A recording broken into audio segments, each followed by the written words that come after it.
Dalawang individual ang naaresto sa Dagupan City, Pangasinan sa isinagawang entrapment operation ng mga tauhan ng Pangasinan Provincial Cyber Response Team ng RACO 1, kaugnay sa iligal na pagbebenta ng smuggled cigarettes.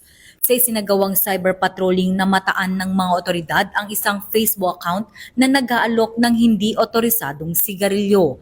Sa mismong operasyon, agad na inaresto ang dalawang suspect matapos makumpirma ang kanilang iligal na gawain.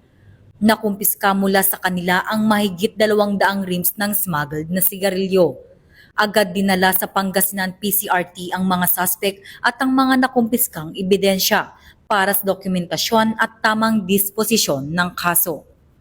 Ito ay might be yung effect nito sa health natin ay lalo yung mga nagsisigarilyo baka mas grabe kasi hindi to siya regulated, hindi dumaan sa proper examinations. Mula dito sa Campo Crame, ako ang inyong PNN correspondent, Patrolwoman Mary Grace Artizuela, nagbabalita para sa Police News Network, alagad ng batas, taga-taguyod ng Balitang Pulis.